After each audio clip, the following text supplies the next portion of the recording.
Hello everyone and welcome to the recap of the sixth round from the Sinquefield tournament 2015. Okay, it was quite an exciting round, I would say. We had Aronian-Carlsen, the two leaders of the tournament, playing each other in what seems to be something like, as I mentioned on air, 3, 4, 5 years ago, this would be like number one and number two players in the world. These days, very different, mainly from Aronian side, but still, they are the two leaders of the tournament. It was a reasonable game, nothing at all. Carlsen easily made a draw with Black, and Aronian continue not beating Carlsen for I don't know how many years and how many games already since the last time that he beat him. The other drawish game was Giri against Anand. It seemed like Giri played the opening faster, was new, had better idea where he is.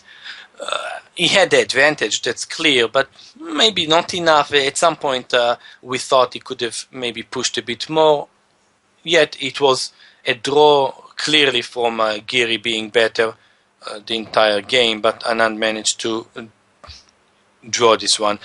All the other games were decisive with some really fireworks in our So-Nakamura game that we are about to see. Another critical game was Topalov playing the Berlin opening with the black pieces. Somewhat surprising, I would say, right? We know Topalov so much for his Naidorf style. Him playing the Berlin was a bit surprising. It seemed like he played few inaccuracies and quite quickly got into a worse position, didn't defend perfectly already, was quite worse there and lost. For Topalov, that started with a win with the black pieces over Carlsen and a win with the white pieces over Nakamura. Those are player number 1 and 2 in the world. He started the tournament with 2 out of 2 beating player number 1 and 2 in the world. He's now back to 50% after 2 losses with the white pieces to Caruana on the 5th round, with the black pieces to Vachier-Lagrave in the 6th round today. Very disappointing, I would say.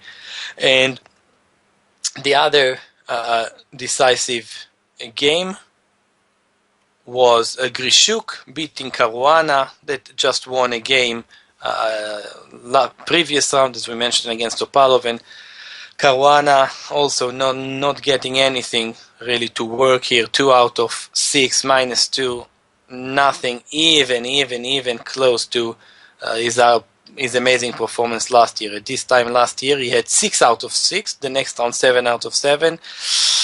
This is not really turning out to be even a decent tournament for him. Alright, the two top American players, Nakamura and So, fought in the 6th round, and for So, lots of expectations. He made a huge jump to the top 10 in the world, but this tournament not really working for him. Another loss today, clear last with 3 losses and 3 draws, and this game by any standards, I would have to say I didn't like his play, I didn't like his opening preparation. Let's go and see.